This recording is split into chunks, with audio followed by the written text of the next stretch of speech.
నీతో దేవుని చిన్న మాట. ప్రియ శ్రోతలందరికీ యేసుక్రీస్తు నామములో శుభవందనాలు. పిల్లరా, బాగున్నారా?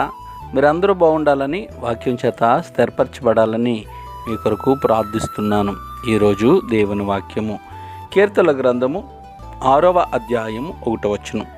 యెహోవా, నీ కోపము చేత నన్ను గద్దెంపకము, నీ ఉగ్రతతో నన్ను శిక్షింపకము అని దావీదు భక్తుడు మొర్ర పెడుతున్నాడు. ప్రభునందు ప్రియులారా, తనున్న విచారకరమైన పరిస్థితి దావీదు దేవుని సన్నిధిలో ఒప్పుకుంటున్నాడు. ఒక విషయం గుర్తుంచుకోండి, దావీదు కొన్ని సంవత్సరాలుగా దేవునికి అత్యంత ప్రీతికరమైన పరిశుద్ధమైన జీవితాన్ని జీవించాడు. దావీదు దేవుని హృదయానుసారుడని పరిశుద్ధాత్మ దేవుడు సాక్ష్యమిచ్చాడు. అయితే దావీదు ఆత్మలో పడిపోయాడు.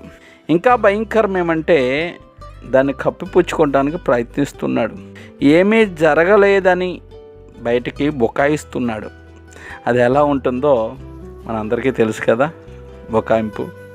దేవునితో సహవాసం తగ్గిపోగానే ఆత్మ సంబంధమైన వ్యక్తికి ఆ విషయం వెంటనే అర్థమవుతుంది.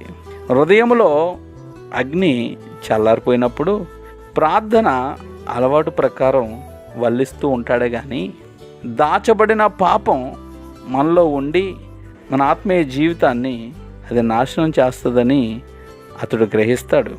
తన జీవితాన్ని దావీదు పరీక్షించుకుంటున్నాడు.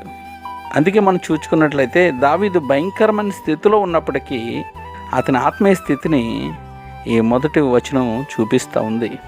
ప్రభునందు ప్రియులారా, నీవు నేను మనము మన ఆత్మీయ స్థితిలో ఎలా ఉన్నాయో ఖచ్చితంగా మనకు తెలుసు.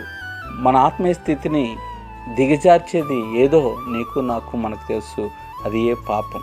కాబట్టి పాపం వదిలి పాప విషయమే పశ్చాత్తపడి యేసు రక్తంలో కడుక్కొని ప్రత్యేకపరచబడినట్లయితే పరిశుద్ధాత్మ దేవుడు నిన్ను ఒక బలమైన సాక్షిగా, ఒక పాత్రగా దేవుడు వాడుకుంటాడు.